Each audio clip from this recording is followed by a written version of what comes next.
네, 저도 아이들을 데리고 제가 살고 있는 일산에서 가장 잘 가는 곳이 분수가 있는 공원입니다. 호수공원인데요.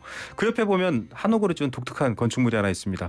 재밌게 놀기도 하고 다양한 행사도 있어서 왔다 갔다 했는데 문화원이라고만 써있지 잘 몰랐거든요.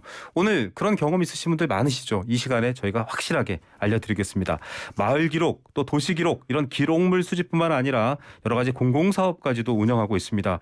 기록하고 우리가 살고 있는 마을, 우리가 살고 있는 지역을 알리는 것뿐만 아니라 다양한 사업을 하고 있는데요. 그게 바로 지방문화원입니다. 전국의 지방문화원을 지회로 두고 있는 중심 기관이죠. 한국문화원연합회. 오늘은 김태웅 회장님 스튜디오에 직접 모셨습니다. 회장님 안녕하십니까? 네, 안녕하십니까? 네, 제가 앞서 작은 제 경험을 토대로 설명을 드렸는데 사실은 모르시는 분들이 훨씬 많으세요. 일단 지방문화원을 다 관장하고 있는 한국문화원연합회 회장님이시니까 지방문화원이 뭔지 좀 소개를 해주셔야 될 것 같습니다. 사실은 아는 사람들이 굉장히 많은 단체인데 네, 1947년 미 군정하에서 강화문화원이 처음 개원이 되고 네, 그리고 나서 2021년 부산에 중구문화원이 231번째로 개원을 했습니다. 네, 전국의 행정 구역 단위별로 하나씩 문화원이 다 설립이 돼 있는 그야말로 우리나라 문화를 거의 지방에 빠진 것이 하나도 없다시피 하는 이런 단체가 유일한 저희 문화원이 아닌가 생각을 합니다. 아, 예. 모르는 분들이 있다라는 게 아니라 사실은 바로 가까운 곳에 굉장히 많고 네. 많이 알고 있는데 정확하게는 그게 어떤 곳이다라고 이렇게 이 이름과 내용을 모른다 이렇게 보면 될 것 같습니다. 예, 그동안에는 문화의 중요성이 그동안에 그렇게 이제 많이 그렇게 강조가 되지가 않다가 네, 요즘 들어서 이제 문화가 중요하다는 것을 많이 이제 인식을 하게 되고 전 국민이 많이 이제 깨닫게 되고 네, 또 정부에서도 이제 문화에 대한 지원도 많이 되고 그러다 네. 보니까 유사한 이제 문화 단체들도 많이 이제 생겨나고 맞습니다. 있다고 봅니다. 근데 특별히 우리 지방문화원은 지방에 고유한 네, 향토 문화를 보존하고 발굴하고 네, 또 계승하고 더 발전시켜 나가는 네. 그런 역할을 하고 요즘 와서는 특히 저희가 소장 자료가 굉장히 많기 때문에 네. 이거를 아카이빙하고 디지털화하는 네. 그런 작업을 하고 있습니다. 예, 내가 살고 있는 곳의 문화를 한 번 정도는 궁금해 보셨다면 지방문화원 활용하시면 좋을 것 같고요. 사실 요즘 회장님께서도 잘 아시는 BTS 같은 그룹들 덕분에 또 오징어 게임 같은 한국 콘텐츠 덕분에 한국 문화에 대한 관심이 많아지다 네. 보니까 이제는 그 최신 트렌드 문화가 아니라 지역 문화, 지방 문화로 더 관심을 갖고 들어오시는 분들도 많다고 합니다. 음식 이런 것도 예인데 문화원연합회가 지방문화원과 구체적으로 어떤 사업들이나 중점을 두는지도 한번 알려주시죠. 아까 말씀드렸던 것과 마찬가지로 한국문화원연합회 산하에는 231개 지방문화원이 있고 네, 또 이러다 보니까 지방문화원은 그 지역의 주민들한테 문화 네, 향유권을 좀 증진을 좀 시키고 또 저희가 이게 문화관광부 산하의 이 특수법인이다 보니까 네, 이 정부를 대신해서 저희가 지방문화원의 교육 임직원들을 역량 강화를 시키고 지역문화의 전문 인력을 양성하고 네, 또 교육과 연수 사업도 많이 하고 또 자체적으로는 원천 콘텐츠 발굴 지원 사업 네. 또 어르신 문화 프로그램 사업 또 실버 문화 페스티벌 사업 같은 문화 사업도 병행해서 해오고 있습니다. 네, 여러 가지 일을 합니다. 사실은 지역 문화와 관련돼 있는 전문 인력을 양성하고 또 그 체제 뼈대를 유지하는 일이 중심이고요. 또 직접적으로 여러 가지 사업도 하는데 좀 구체적으로 한번 들어가 보겠습니다. 지역 문화 자원이 자체적으로 또 체계적으로 잘 관리될 수 있도록 시스템을 지원하는 역할을 하는 것으로 많은 일들을 해오셨는데 좀 더 자세히 들어가서 어떤 일들이 있는지 좀 알려주시겠습니까? 예, 2017년도부터는 이 방대한 양의 이 문화 자료를 갖고 있는 저희 지방문화원들은 네네. 이제 이 원천 콘텐츠라고 그러는데 이걸 네. 갖다 저희가 새롭게 발굴을 하고 이거를 네. 디지털화하고 디지털이죠. 디지털화하고 그러다 보니까 이게 지방문화원에 한 140만 건의 지역 문화 이 목록을 갖고 있습니다. 네. 이거를 일일이 그냥 스캔을 떠서 저희가 이제 이 온라인에서 원문 보기를 할 수 있도록 좀 만들고 네. 또 이제 지역 문화를 가장 잘 파악할 수 있는 주제들을 선정해서 이야기를 만들었습니다. 이야기를 만든 게 저희가 한 8,000여 건을 만들었습니다. 네.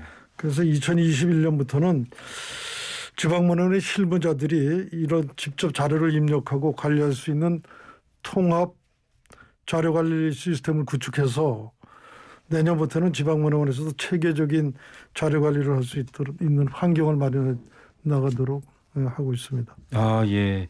사실 뭐 자료가 많다라고 하면은 많은 분들이 직접 못 보는데 지금 오늘 저한테 갖고 나오셨거든요. 제가 잠시 보여드릴게요. 이게 우리 문화라는 한국문화원 연합회에서 발간하는 잡지고요. 제가 지금 들고 있는 게 바로 지역엔 문화라는 또 리플렛입니다. 요거 관련해서 좀 얘기를 들어봐야 될 것 같은데 보니까 자료가 많다라고만 얘기를 했는데 예. 실제로 들어가 보니까 요즘 사실 이야기가 돈이 되고 문화산업이 경제의 핵심이 되는 시대인데 지역마다 설화, 전설, 민담 네. 그리고 좀 특색 있는 역사적 기록 다양한 얘기들이 많습니다. 이게 앞으로 좀 힘이 될 것 같은데 이 리플렛에도 좀 나와 있고요. 네. 예, 실제로 이거 그럼 아이들한테 좀 가르치고 예. 계속 좀 전승되고 있습니까? 예, 그렇습니다. 제가 지금 드린 게 네, 모두가 누리는 지역문화자원 플랫폼 지역 N문화라고 합니다. 네, 여기 예를 들어서 지금 이 방송국이 위치하고 있는 거가 여기가 마포구 상암동인데 네, 여기서 저희 지금 갖고 계신 스마트폰을 쳐서 여기서 바로 들어가 보면은 네네. 이 지역에 있는 고유한 향토 문화 아, 또한 이 지역에 이제 뭐 문화라는 거는 먹거리도 좋은 문화가 될 수 있습니다. 그렇죠. 여기 향토 음식 네, 이 지역에 한번 노포 네. 오래된 음식점 그것도 직접 들어가서 맞습니다. 이제 볼 수가 있고 그런 또한 아까 저 아이들 네. 이야기를 이제 하셨는데 지금 아이들이 지금은 요새 그 코로나로 인해서 온라인 수업을 많이 하고 그렇죠. 있습니다. 그러다 네. 보니까 온라인 수업에서는 이 지역사에 관한 수업도 요즘은 이제 병행을 하고 있는데 네, 그것이 이제 저희 지역 이 N문화를 좀 활용을 하면은 네. 지역문화 콘텐츠 교과과정 추천 학년 분류표라든가 아, 지역문화 기획 콘텐츠 자료 목록들이 있습니다. 네네. 이것을 이제 우리가 요새 그 문화 빅데이터 플랫폼이나 마켓이라는 게 있는데 네. 거기 들어가서 그 보면은 저희들 문화에 대한 것도 다 볼 수가 있습니다. 네. 그래서 지역문화 콘텐츠 자료 목록을 해서 마켓을 잘 활용을 해가지고 네네. 교육에도 많이 도움이 되고 또한 이제 요즘 이런 저희가 지역사를 많이 또 전문적으로 많이 하는 게 우리 문화원 연합회이기 때문에 네. 이 포털 지역 N문화 이거를 보고 교과서 저 편찬하는 회사들에서도 저희들한테 한국문화원 연합회에서 갖고 있는 네. 자료들을 지역사를 교과서 편성하는데 좀 활용을 해도 되겠느냐 네. 이런 문의들이 많이 오고 저희는 그래서 그쪽에서도 연계해가지고 저희 자료도 좀 저희가 공유를 시켜드리고 네. 그런 것도 많이 하고 있습니다. 예, 사실 뭐 요즘 로컬 문화에 대한 관심도 한동안 몇 년 동안 높았었고요. 지금 지역엔 문화 이 플랫폼 안에 들어가 보면 테마가 4가지가 크게 눈에 띕니다. 생활 문화, 국난 극복, 역사 문화유산, 산업 이런 것들이 있습니다.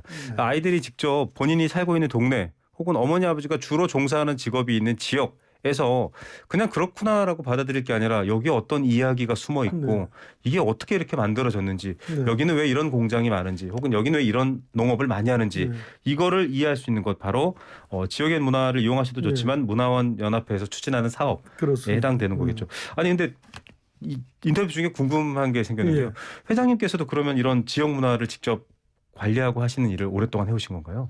그렇습니다. 제가 231개 문화원을 대표하는 이제 네. 연합회 네네. 회의자이지만은 사실 저는 서울특별시 중당구의 아, 원장도 같이 병행을 하고 있습니다. 아, 그러니까 제가 네. 231개 문화원 중에서 하나의 또 원장이자 네. 또 대표해서 또 연합회를 이끌고 있는 그런 일선에서 자리에 또 있습니다. 일선에서 또 지역문화 관련된 일을 계속 하시면서 또 이렇게 연합회를 이끌고 계시는 거군요. 그렇습니다. 예. 아, 네, 알겠습니다. 왜냐하면은 제가 한 근 10여 년 이상을 네네. 제가 문화원 원장으로 제가 있고 직접 이런 일을 일선에서 해왔기 때문에 네. 이런 일을 연합회 일을 하는데 제가 직접 해온 일이 많이 도움이 그럼요. 되고 예. 맞는 것 같습니다. 사실 이제 요즘은 창업하시는 분이나 뭐 지역에서 본인의 어떤 사업을 하시는 분들도 많으신데 내가 속한 혹은 내 가게가 속한 지역의 문화나 이야기를 적절히 활용하신다면 참 도움이 될 것 같다라는 생각도 들고요. 예, 맞습니다. 네. 그냥 뭐 김밥을 하나 팔더라도 여기는 아주 예. 특별한 스토리가 있는 김밥. 요즘 이제 그게 대중들한테 인기가 많으니까요. 예. 그리고 또 아이들하고 특히 교육적인 차원에서 많이 도움이 될 것 같습니다.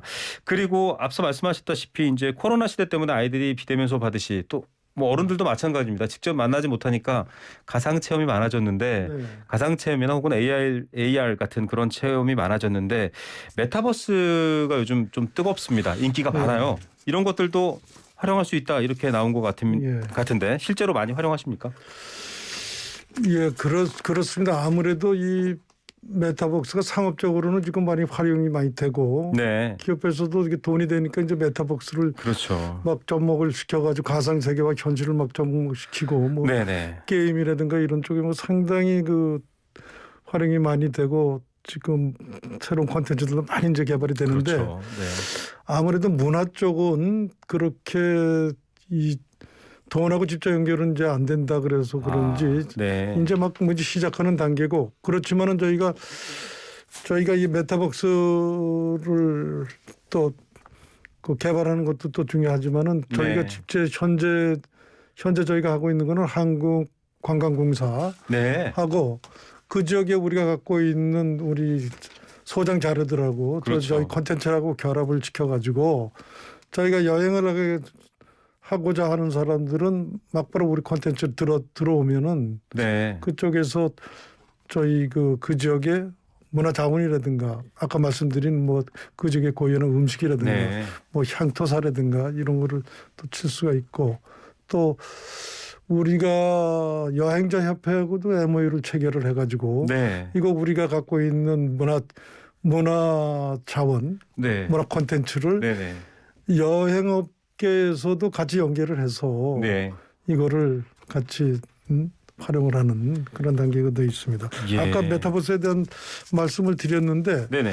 제가 운이 좋게도 지난번에 코로나 일상 회복이 되자마자 네. 제가 우리 문화원 원장들하고 저희가 스페인 문화 연수 겸 탐방을 하고 왔습니다. 네. 그때 저희가 스페인이라 그러면은 왠지 오래된 뭐 역사와 오래된 문화, 이슬람 네. 문화와 기독교 문화와 뭐 유태교까지 다 이렇게 혼합이 돼 있는 그런 문화인지만 알고 주로 네. 방문하는 게 이제 고성이라든가 네. 무슨 거기에 있는 뭐 이슬람 사원이라든가 네네. 뭐 또 가톨릭 성당 같은 것을 많이 방문을 했었는데 저희가 바르셀로나에 갔을 때 이 메타버스를 현재 있는 스페인 문화하고 결합을 시켜가지고 네. 이게 굉장히 문화 자원으로 굉장히 막 그 활용을 하는 것을 보고 네. 아 우리나라도 이제는 이 메타버스를 활용을 해서 문화도 이제 그쪽으로 접목을 많이 시켜 나가야 되지 않겠는가 네. 그런 생각을 하고 이제 문화 쪽도 점점 이런 산업뿐만 아니라 문화 쪽도 점점 이런 데 영역을 맞습니다. 확대해 나갈 수 있지 않나 이런 생각을 합니다. 네. 회장님 말씀 들으니까 CNN이 선정한 세계 겨울 몇 대 불가사의 중에 화천 그 산천어 축제가 있었다고 합니다. 예, 예. 인구가 너무 적고 예. 관심도 별로 없는 예. 동네인데 겨울만 되면 100만 명이 찾아오고 전 예, 세계에서 예.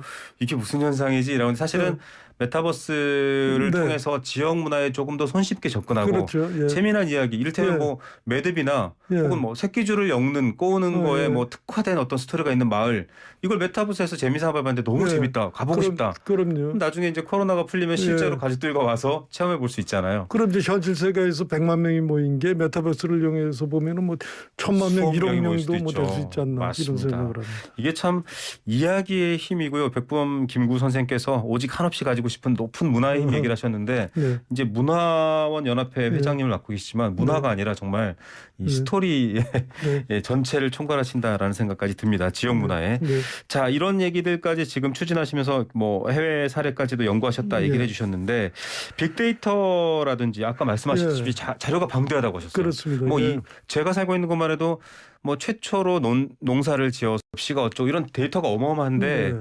이거를 그러면 좀 지역 문화 콘텐츠와 빅데이터 이런 것들을 잘 관리해서 뭔가 좀 정리해 두거나 아카이빙도 주요 사업이니까요. 그렇게 하셔야겠네요.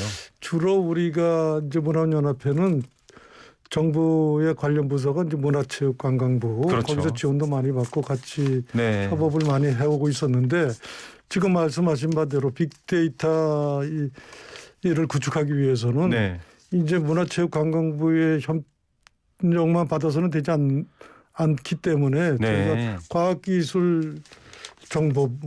정보부하고 네. 또한 한국 지능사회 네, 지능정보사회진흥원. 정보사회연구원이 있죠. 네. 거기에서 저희가 지원을 받아가지고 저희가 빅데이터 사업을 지금 구축을 하고 있습니다. 네. 그러니까 이건 전혀 문화 쪽하고 다른 과학 분야의 부서에서 저희를 지원을 그렇죠. 해주기 때문에 이거는 왜냐하면은 우리 담당 부서뿐만 아니라 다른 부서까지도 이제는 다 융합의 시작이기 때문에 그쪽에서도 이 문화에 대한 게 얼마나 중요하다는 걸 그쪽에서 깨닫게 되는 거죠. 그렇죠. 그래서 이제는 각 문화원의 담당자들을 교육을 시켜가지고 각 문화원에서 막바로 갖고 있는 소장 자료들을 막바로 입력을 시키면 네. 저희 연합회 중앙연합회하고 바로 연결이 되고 이게 네. 포탈 N문화 사이트에도 바로 연결이 될 수 있도록 맞습니다. 이런 작업을 확대해 나가고 있습니다. 예, 이게 돼야 사실은 아까 제가 뭐 사례를 들었지만 어떤 특정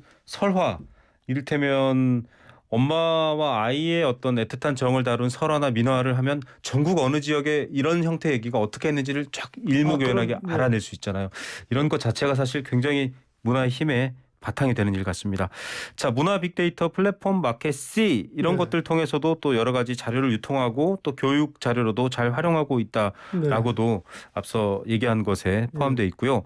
이제 한 4일 전인가 5일 전에 기사가 났더라고요. 문화체육관광부에서도 이 관련 예산을 조금 더 늘리고 지원해야 된다라는 기사들도 났습니다. 그만큼 중요성을 알기 때문인데 앞으로 뭐 좀 더 발전해야 될 것 같고요. 지금 회장으로서 이끌고 계시지만 이렇게 가야 된다라는 어떤 목표가 있으실 텐데요. 지금 1947년도에 첫 번째 강화문화원이 개원을 한 이래 문화원의 역사가 한 75년 이제 그 80년을 향해서 가고 있고 또 문화원 연합회가 창립이 된 지도 벌써 이제 내년이면 60주년을 맞습니다. 그래서 저희가 60주년이 맞는 내년도에는 저희가 서울에서 일단은 서울로 계획을 하고 있는데 아니면 뭐 다른데 지금 대전 쪽에서도 지난주에 갔더니 대전에서 뭐 그 세계 지방 자치단체 무슨 그 엑스포를 한다 그래요. 그래서 그러려면은 거기에 보면 문화행사도 뒤따라야 되지 않겠느냐. 그렇죠. 저희 문화원 연합회하고 연계해서 그런 것도 사업을 같이 해볼 수도 있지 않겠는가. 아니면은 우리가 그러한 사업에 우리 문화원 연합회에서 이제 이 참여를 한다는 거는 우리가 어디 외국을 가면은 이런 뭐 민속 뭐 예술 공연 같은 걸 많이 보는데 사실 그때 가면은 거기가 정말 처음 보는 그 공연을 우리가 전문성은 없이 그냥 즐겁잖아요. 네, 그렇죠. 그래서 우리가 그런 데 갔을 때 어떤 전문가들의 그런 공연도 중요하지만 우리 순수한 아마추어들이 모인 또 풀뿌리 문화를 또 갖고 있는 우리 문화원에서 같이 다 참여를 하면은 좀 더 그게 자연스럽지 않겠는가. 한국은 이 문화가 전국적으로 이렇게 골고루 말씀드린 게 풀뿌리 문화가 있구나. 그런데 또 그것도 의견도 한번 나눈 적이 있습니다. 예. 그래서 저희가 60주년에 그런 행사를 대대적으로 좀 하려고 합니다. 예. 그리고 또 그런 거를 할 만한 문화단체가 그래도 아까 이런 오랜 역사를 갖고 맞습니다. 있는 저희 문화원 또 문화원연합회가 아닌가 생각을 합니다. 60년, 70년 이상 이 분야를 사실 아무도 거들떠보지 않을 때도 참 힘겹게 이 문화를 유지하고 보존하고 그렇습니다. 예. 갖춰온 겁니다. 정말 뭐 아까 풀뿌리 문화라고 말씀하셨는데요. 네, 네, 예. 뭐 정치도 중앙 예. 기성 정치가 있지만 풀뿌리 민주주의가 나라를 지탱하듯이 예. BTS도 있고 오징어 네, 게임도 있지만 이 풀뿌리 문화가 튼튼하다면 정말 그 저력이 네, 네. 오래 갈 것이다라는 예, 생각이 들고요. 갑자기 듣다 보니까 저희도 이 지역의 여러 가지 다양한 지역 문화를 뉴스로 한번 꾸며봐도 재밌겠다라는 생각이 듭니다. 예. 해와 달이 된 오누이 뭐 이런 걸 뉴스로 한번 만들어서 그렇습니다. 해보면 그게 재밌겠네요. 우리 문화원연합회는 가능하다고 보는 게 네. 문화원연합회는 140만 건의 그렇죠. 자료를 갖고 어마어마하니까요. 있기 때문에 그래서 맞습니다. 그 자료를 활용을 하면은 지금까지는 8,000개의 이야기를 저희가 만들어냈는데 네. 이게 뭐 10,000개, 20,000개, 맞습니다. 30,000개 수없이 많아질 수 그걸 있죠. 수없이 많은 거를 만들어낼 수 있는 것은 네. 우리 문화원연합회 문화원이 아닌가 생각을 합니다. 네, 청취자 여러분, 이 문화의 자료들, 문화들 다 누구 거냐면 바로 청취자 여러분들 겁니다. 국민들 거니까요. 많이 즐겨주시고요. 지역엔 문화 한번 검색해 보셔서 알아보셔도 좋을 것 같습니다. 오늘 말씀은 여기까지 듣겠습니다. 감사합니다. 예, 고맙습니다. 네, 한국문화원연합회 김태웅 회장과 함께했습니다. 자, 음악 한 곡 전해드릴 텐데요. 김현철 씨가 부른 동네라는 곡입니다. 그래도 내 동네가 제일 정겹고 사랑스럽죠.